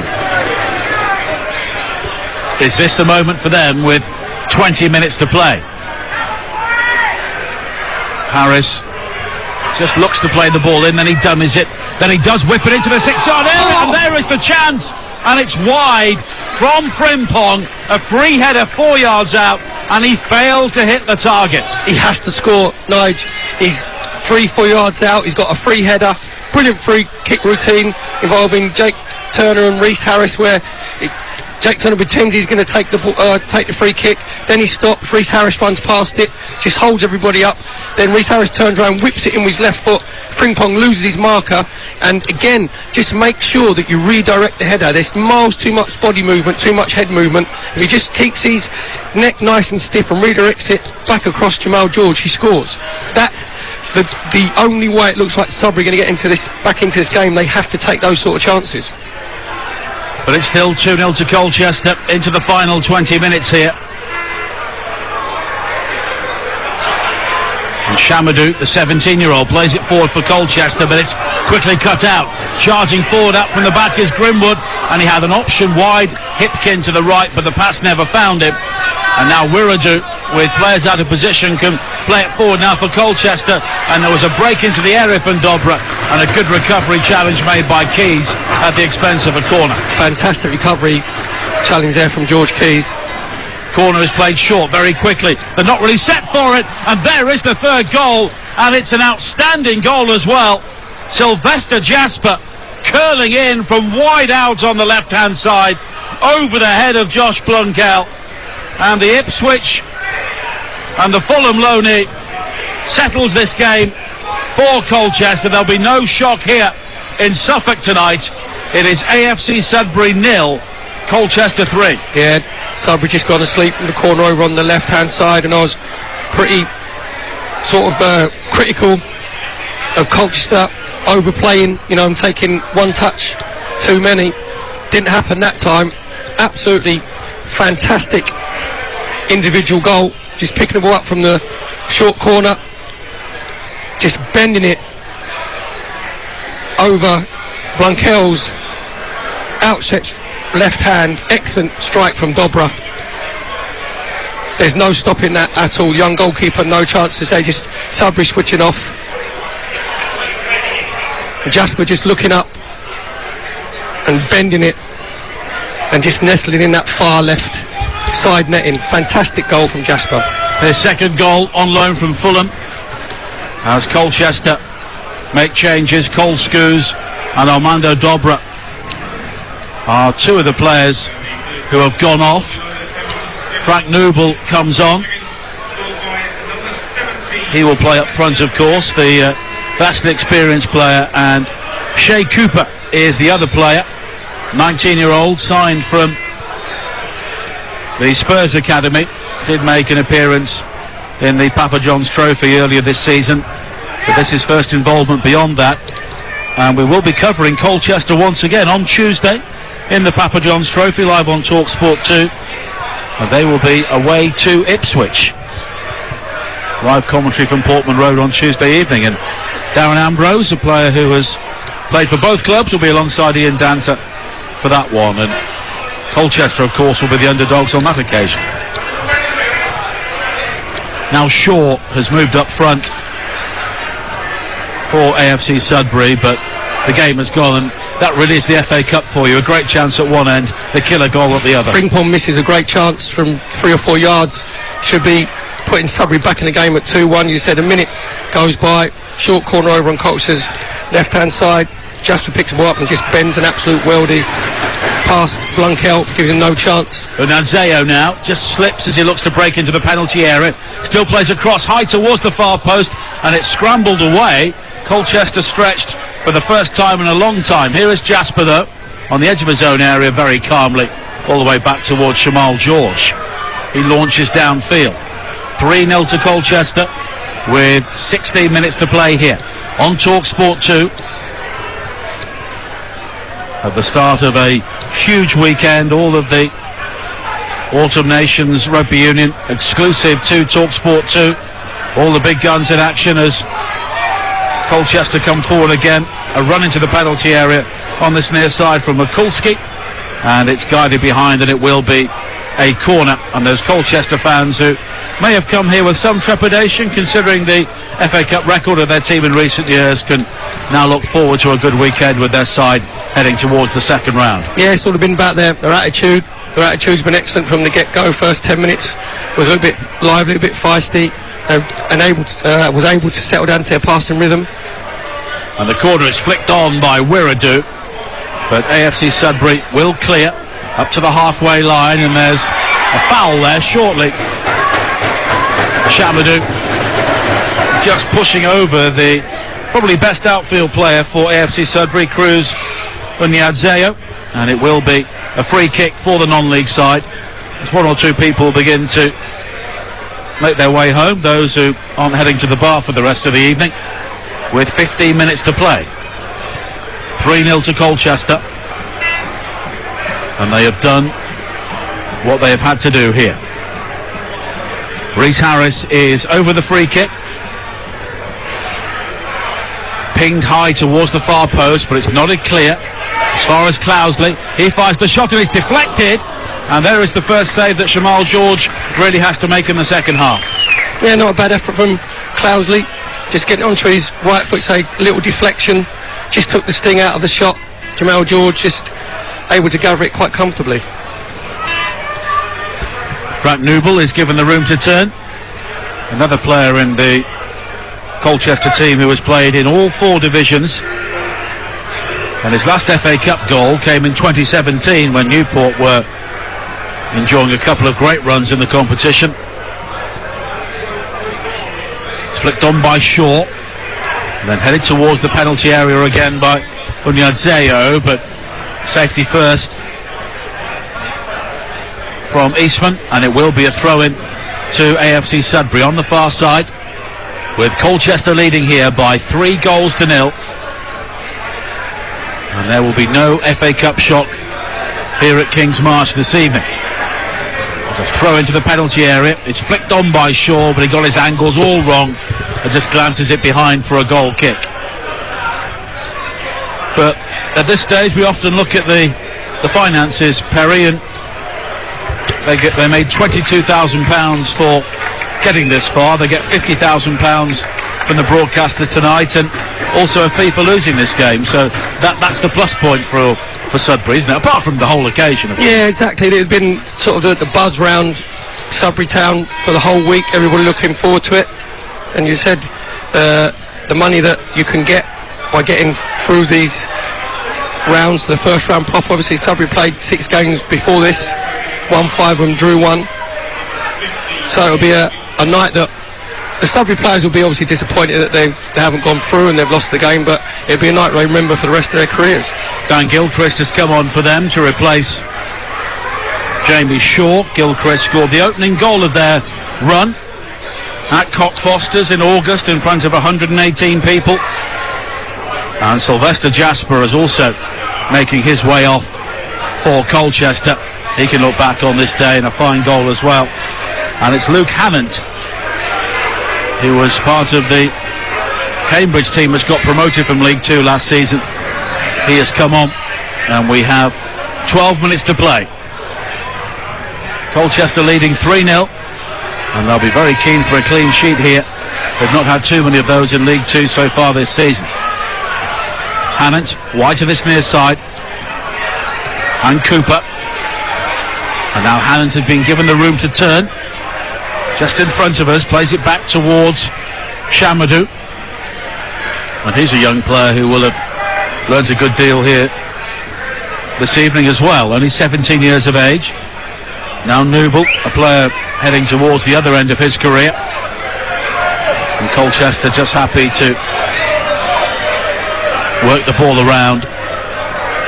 And if anything, Perry, the 3G pitch has really played into their hands, hasn't it? Yeah, they've equipped themselves very well. Colchester got a lot of good technical players. You mentioned Jasper and Dobra, which I was critical of both of them during the game because maybe taking too many touches. But you have to say, when the ball came to Jasper from the short corner over the left-hand side, that's if you're Hayden Mullins, that's what you'd be telling Jasper and Dobra actually do more of. Don't overplay, don't take too many touches. Jasper just got the ball out of his right foot and just bent it into Blunkel's far left-hand corner. Goalkeeper absolutely no chance. So don't overcomplicate things sometimes. Harris with the ball forward, which is volley clear again by Eastman. And now O'Malley for Sudbury. And there's an opportunity for Hipkin to turn down the right, and he breaks towards the area, and he's still going. He delivers the cross in, but it's gathered by Shamal George again. Yeah, decent play from Hipkin. Just marauding down the right hand side, bringing the ball back onto his left foot, just bending in. But then I think it's just a sign of how tired the AFC Sudbury players are. They couldn't actually get anybody across Jamal George at the near post to try and take his eye line and his eyesight away from the ball. It just nestled easily into his midriff. Here is Shea Cooper coming forward now for Colchester, and the shot is deflected and it loops high over the crossbar for a corner. He was just nudged there in the art of shooting, and in the end the ball looping over Blunkel but just over the crossbar. Yeah, Jake Turner did well just to go and close him down, but just a sign that AFC Sudbury just retreating a little bit deeper. When you do get tired and fatigued, you end up dropping back into 18-yard box and you invite the opposition to have a shot from distance. And the corner is curled in, rising is Wiradu, and it's volley clear inside the 6-yard area by Hipkin up towards the halfway line. Onyadzeu is able to bring the ball down, and he can bring it forward now for AFC Sudbury. A couple of players slip on the edge of the area. Onyadzeu was still going, and he fires in the shot, but it's some way wide. Gets an appreciative round of applause on Onyadzeu. He's been probably, as you said in the earlier lives, Sudbury's best outfield player from start to finish. He's put in a lot of effort. He's been very physical. Just had an excellent run down that right-hand side and just trying to cut the ball back across Jamal George. in the Colchester United goal to his far right-hand post, but couldn't quite hit the target. And now there is so much room in the midfield as Chilvers plays it wide to this near side for Hammond. He can attack the penalty area. Left foot ball high to the far post, and it's good defending from Keys because he knew that Newble was somewhere in the vicinity, so he's able to lift the header over the top for a corner. Yeah, clever little ball from Hammond, just cutting back from this right-hand side to his left foot, just trying to dink it to the far post. In the end, as you said, it was really good defending from George Keys. Corner is played short towards Chilvers, left-hand side of the penalty area, but it's dug out and up towards the halfway line, and Yadzeo's having his shirt pulled, but he hooks the ball on and invites Gilchrist to chase, and Shamal George outside his penalty area does well to head the ball away. And then as Sudbury were looking to take a quick throw-in, George just hoofs the ball against a television gantry on the far side and prevents that. That's a yellow card. And he has just been booked by James Bell, the referee, said there, because fair play, he couldn't, as he tried to boot the ball away first, it comes straight back to him, and he thought, I'll try and smash it over the gantry, and he couldn't actually do that. But it's a throw-in for AFC Sudbury with 7.5 minutes to play here on Talk Sport 2. 3-0 Colchester lead. AFC Sudbury just seeking a goal here to try and remember the evening by. A long throw into the near post is headed away. Hipkin does well to bring it down. Now Keys with a low ball into the penalty area. A high ball towards the far post, and Yadzeo again was tangling with Shamadou, and an overhead kick inside the area. And there was a bit of pinball there for a moment, but Colchester are able to get the ball clear. Really good defender from Shamadou. Yadzeo looked like he was getting in front of him, and he used his body strength there just to hold him off. And Sean Mikulski almost won it back for Colchester, but now Hipkin again looking to attack the penalty area. Was he fouled? Well, he seemed to be, but the referee hasn't given a free kick, and a couple of challenges are then allowed to go because Colchester have the ball with Hammond on the far side. Mikulski, player signed from Forest Green Rovers, makes the run towards the edge of the penalty area. It's back towards Hammond. He fires in the left-footed shot, but it was always rising over the top, and a yellow card is about to be shown to George Keys for an earlier challenge in that move. Yeah, Haddon couldn't just quite get himself over the top of the ball. As it cut back to him from that left-hand side by Noah Chilvers, just bounced in front of him, tried to keep his knee over the top of it, couldn't quite redirect it down, goes harmlessly over Josh Blunkell's goal. But Sean Mikulski, who was involved in that move, does have some FA Cup history. Scored the winner for Newport against Leeds in the third round a few years ago. And Colchester have got players, and you look at the squad pairing, you think they should be doing better. Well, I think earlier on in the season there was a lot of Colchester United supporters were getting a little bit sort of frustrated with Hayden Mullins because he was putting round pegs in square holes. He wasn't playing people in their right positions. If you look tonight, Jasper's playing in his correct position, Dobber's playing in his correct position and wide of the three, and Colchester have looked to threat going forward in the first half. They were sort of not clinical enough in their finishing, but they were always a threat when those two players mentioned got themselves on the ball, and they're very good 1v1. Sometimes they just take that extra touch, but Colchester, their attitude's been excellent, and in the end, obviously they're 3-0 up. The finishing has got better, especially in the second half from Jasper, which he's finished from that sort of left-hand side of penalty area is absolutely fantastic. Lewis O'Malley has just been booked the captain for some dissent shown after he was fouled by Sean Mikulski on the far side. The free kick is played long downfield. Eastman rising to head the ball away. And when AFC Sudbury have looked to take the aerial route, Chambers and Eastman have gobbled up everything that's been thrown at them. And we have just over 4 minutes to play here on Talk Sport 2. But the vast majority of this crowd are staying until the end to enjoy every single moment of the FA Cup experience, and AFC Sudbury will hope to be back in the first round again soon. Of course, it was 20 years since their previous appearance when they lost 6-1 at Darlington, but they look to be a club run on the right lines, and they'll go back to their promotion challenge following this game as Newble controls on the far side for Colchester, looks to win a corner, but a goal kick has been given. Yeah, Newell just trying to run down the clock using the experience.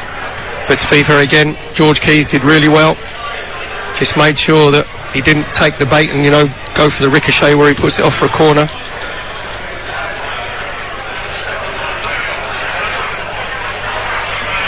And the goal kick from Blonkel, high up towards the halfway line.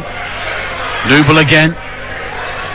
And the ball had gone out of play, and AFC Sudbury have a throw-in. Taken quickly by Keith, down the line, headed in field, but it's controlled by Wiradou. And he has run the game at times from midfield with the help of Scoos. And now Chilvers back towards Wiradou again, and O'Malley clears downfield, headed in field, and it's a poor header from Wiradou this time, and there's an opportunity for Sudbury to bring it forward. A shot there was blocked, but it breaks on the edge of the penalty area for Clousley. But in the end, the first touch again betrays him, and it's gathered by George. And the subs have done well for AFC Sudbury. Clousley looked very lively since he's come on. Every time he picks the ball up, he looks to get himself on the half turn. He's got one thought in his mind, which is to progress forward with the ball. He's not frightened of getting his shots off. Just over 2 minutes to play. A free kick to AFC Sudbury on the far side. This particular route to Wembley will be closed off for them. They did play in the FA Vars final in 3 successive years, about 20 years ago. Lost all 3, but that was at a time when Wembley was being redeveloped, so Upton Park, St Andrews and White Hart Lane were the 3 venues where they played in the Vars final, which of course is now played on the same day as the FA Trophy at Wembley, which is a decent idea for non-league clubs. It's Grimwood with a free kick high into the penalty area, and it's now controlled at the far post, and Grimwood fires towards goal, and the effort was going in, and it's blocked by the feet of George, and it will be a corner to Sudbury. Yeah, great ball from Lewis O'Malley, who's just dropped back. We said about his versatility, he's dropped back into that centre-half position now, just releasing Grimwood from right to left, getting in behind the Colchester United defence, pulling it back onto his right foot, and just trying to catch Jamal George out low down to his near post. Excellent save with his feet from the Colchester United goalkeeper. Corner kick on this near side, low towards the near post, and it's quickly recovered, but the cross-in is way hit over the head of O'Malley, and the flag is up for offside, and AFC Sudbury rather made a mess of a good opportunity. As we enter the 90th minute here on TalkSport 2, Colchester leading by 3-0.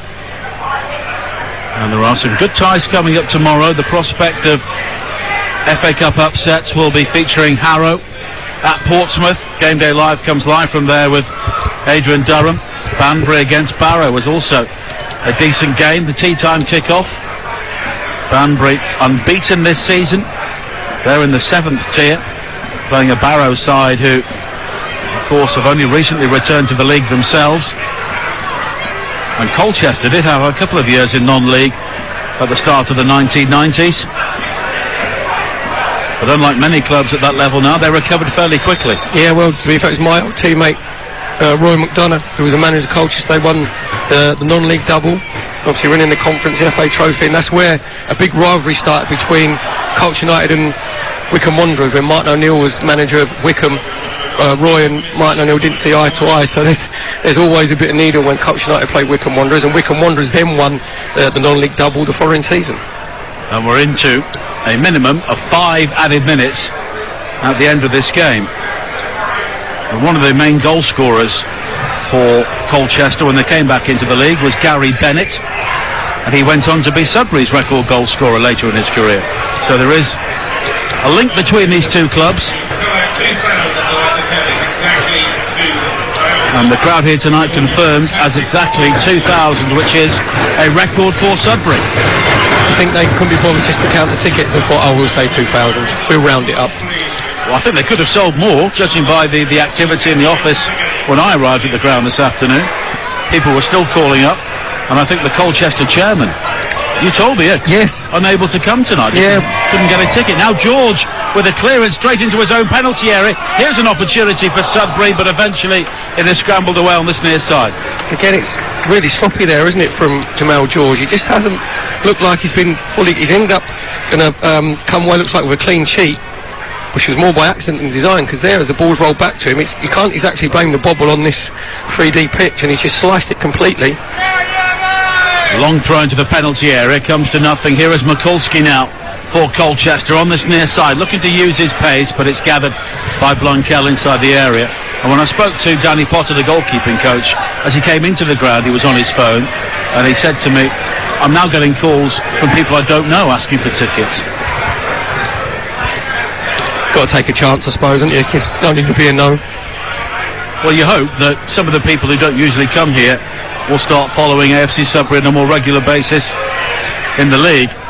But it's a very different scene in the Isthmian League North Division 1 to what they've experienced here tonight as Colchester come forward looking for a fourth. Hannant with a low cross into the penalty area, and it's 4-0. Sean Mikulski with a sharp volley, 6 yards out, and it's the League 2 side who have the final word. Sean Mikulski, who once scored a famous FA Cup goal for Newport, has delivered one here which has buried the 8th tier club, and Colchester are the first team into the FA Cup second round. That's a quality finish from Mikulski. Really good play on this right hand side from Hannant, just actually driving the ball into Mikulski round about knee height, and Mikulski's making sure that he gets his body, gets his knee over the ball, and it's a real sharp finish, full on the volley. Give Josh Blunkel and the AFC Sudbury goal absolutely no chance whatsoever. A top quality goal from Colchester United to put them 4-0 up. And it's harsh on AFC Sudbury, but it's a scoreline that I have to say that we were possibly thinking about before kick-off if Colchester got their heads right for this game, and they have done.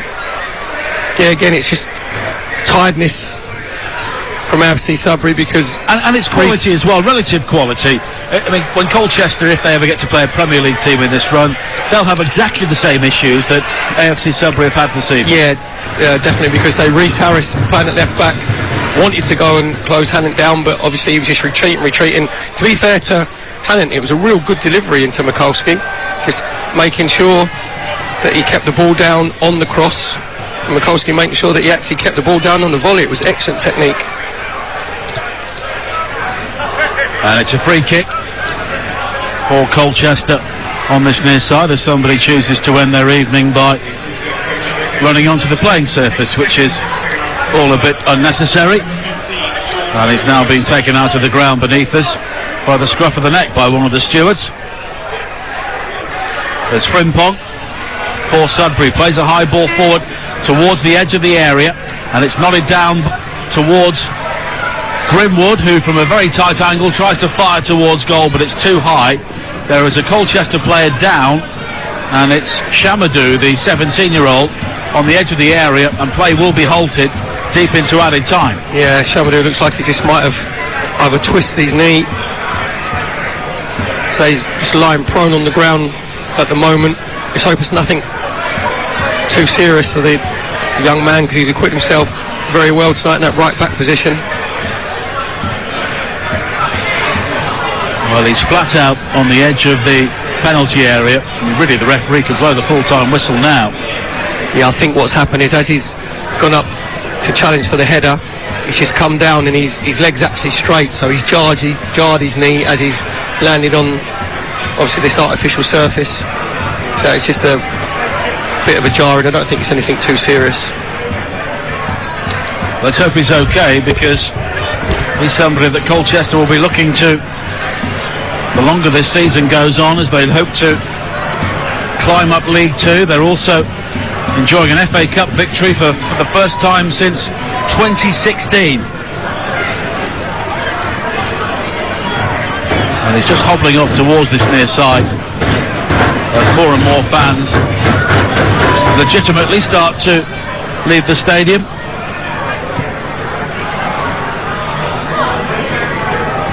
And there was a real sense of excitement around the town of Sudbury before this game. The statue of Thomas Gainsborough, the painter in the main square, was wearing a Sudbury Town scarf earlier on today. And you only ever really get that with the FA Cup. Is that a little bit like the Duke of Wellington statue up in Glasgow, where the students always put the traffic cone, don't they, on the head? The police go and take it off, and the students just might as well just leave it on there. It's become, quite a famous landmark. Well, this is Gainsborough country, as you were telling me before kick-off. Our arts correspondent, Perry Groves. And then Colchester United will be going back into Constable country. Into Constable country, yeah. Across the Essex border. I always thought he should have packed in the police and taken up painting full-time. I thought he might have made sergeant, actually. Remember his talent. I think Izzy, our producer, is about to unplug the line, even though the game hasn't finished. We're into the 98th minute now. And that's it. Colchester United are the first team through, but AFC Sudbury get a terrific round of applause from a record crowd here at Kingsmarsh. Aside from the 8th tier of English football playing their 7th FA Cup game of the season, but Colchester United were simply too good on the evening. 2 quick goals late in the first half settled the game, and some excellent finishes in the second half from Sylvester Jasper, and the replacement Sean Mikulski made the scoreline emphatic for Colchester. They win an FA Cup tie for the first time in nearly 6 years. It is finished AFC Sudbury 0, Colchester United 4.